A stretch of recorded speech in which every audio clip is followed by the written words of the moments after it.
É claro aí que aí quando a gente fala também em atenção psicossocial, é um cuidado que ele tem que ser em rede. Ou seja, um lugar o sozinho não dá conta, né? Porque a gente tem que pensar que os serviços da rede de atenção psicossocial, não tanto hoje, né? Porque hoje o governo transformou a rede de atenção psicossocial em um balaio de gato, que tem hospital psiquiátrico, comunidade terapêutica, mas no princípio, quando esses serviços foram montados, foi para combater uma lógica do tratamento total, que uma única instituição é o que dava o tratamento para as pessoas com problemas mentais. Então, a lógica de rede é outra. A pessoa tem um problema e o acesso às suas soluções está em diversas políticas públicas. Exato. Tem uma questão anterior, que era voltado a uma única instituição, e essa instituição acreditava que só tratava se ela colocasse para dentro, como se ela tivesse a capacidade de pegar o sujeito, arrumar, né, e devolver. Né? A ideia era essa inicialmente. Hoje a gente entendeu que isso promovia mais doença, porque quando você isola a pessoa da vida dela, você coloca ela numa condição de A, né? A no sentido, ela é apática, ela é sem vida, né? Ela fica sem vida, porque ela perde as relações dela. E aí, nesse novo modelo, não. Exatamente. Tem até, a gente está um tanto distante disso, mas tem uma experiência dinamarquesa que a gente foi conhecer em 2019, que o Estado, o município, ele pagava para como se fosse gerentes de caso que não estavam nos serviços, eram como se fossem freelancers, né? Ou seja, o gerente de casos para cuidar ou para organizar o cuidado ou apoiar e co-construir as rotinas, os caminhos sim, daquela pessoa, mas esse gerente de caso ele não estava em um serviço.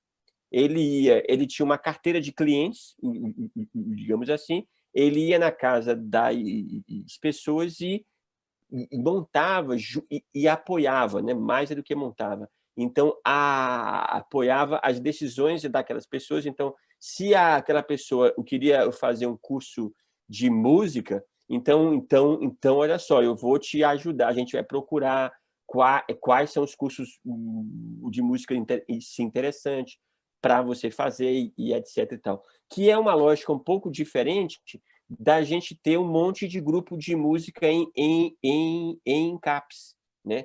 Que, de uma certa maneira, para o cidadão que tem um problema mais grave e mais limitador, funciona.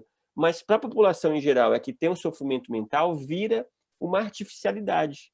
Eu tenho um monte de grupo que um tanto assim, às vezes pode parecer um certo café com leite, assim, mas isso Não, e é se uma a coisa gente meio está básica falando também. de vivência e de dimensões das pessoas, se eu tenho um problema e só me relacionam com pessoas que têm o mesmo problema, qual é a vivência a mais que eu vou ter como crescimento, como subjetividade de melhoria, né? De querer, né, fazer essa mudança para a saúde mental. Então, algumas atividades, elas precisariam acontecer na vida das pessoas, né? E não dentro das instituições. Porque, Davis, quando você fala dessa instituição anterior e dos serviços substitutivos, infelizmente, a gente ainda traz para esse serviço substitutivo essa ideia de que eu preciso colocar o outro sobre os meus cuidados, sobre um cuidado institucional, né? E que só eu tenho a resposta, né? Ele não pode... lembro de um usuário aqui de Brasília, que é um grande querido mobilizador do movimento de luta antimanicomial, que ele diz assim: eu consegui me livrar da instituição, mas tudo que eu produzi até hoje está internado, porque ficou lá na instituição, né?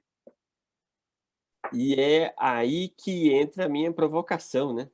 que é, então, que redes intersetoriais estamos fazendo se a gente está ainda numa RAPS, assim, mesmo considerando uma RAPS, que é uma RAPS muito saúde, sim, que articula muito pouco com sim, outros serviços, e aí é uma opinião pessoal minha, Nazaré, a rede de saúde mental brasileira vai ter que se reinventar, né? Sim, é nessa pós-pandemia, porque a gente não vai poder continuar lidando no formato ambulatorial e demandas de saúde, considerando que não estamos vivendo apenas de uma crise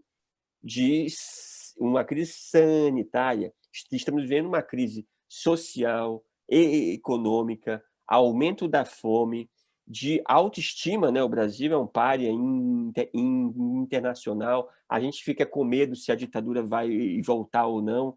Então a gente está vivendo uma crise em várias dimensões. Então, se a gente não se preparar para ampliar este olhar para a crise e para o sofrimento, assim, sim, a gente vai apenas medicalizar. E tem uma questão, assim, a atenção básica, Davidson, pela RAPS, ela é uma estratégia substitutiva, ela não é um serviço em si, mas uma estratégia substitutiva, a saúde mental na atenção básica. Isso significa dizer que a proposta da atenção básica não deveria acontecer apenas com as pessoas que já chegam com o diagnóstico, né? Mas deveria ser uma atuação de cuidado em saúde mental. Daí você levantou uma questão importante da intersetorialidade, no sentido de que, para além de todos esses danos ocasionados pela pandemia, nós vamos começar a chegar com sujeitos com diversos tipos de danos, vamos assim dizer, né? Pessoas em sofrimento psíquico, pessoas com quadros neurológicos, pessoas que são acometidas de questões clínicas ocasionadas pela Covid, mas associado a uma questão de luto, porque perdeu a família inteira, né? Ou seja, eu concordo com você que nós, profissionais, vamos precisar nos reinventar. E talvez nós vamos começar a entender o verdadeiro sentido de integralidade em saúde, né? De que o sujeito não é só o estômago, o aumento de colesterol dele, não é só, né? Então, quando ele chega na atenção básica, em que ele recebe todas aquelas orientações sobre a nutrição, sobre o uso do medicamento, e as pessoas esquecem de perguntar para ele assim, aí, como é que está a vida com todas essas restrições que você precisa fazer? Como é que está a vida sendo com toda essa medicação que você vai tomar? Como é que estão as coisas na sua vida com essa questão nutricional que você vai precisar? Como que você está se sentindo com esse novo cenário que você tem, né? Então, eu acho que isso é importante. A gente, hoje, tem diversos desafios a enfrentar na RAPS, nessa ideia de rede intersetorial, né?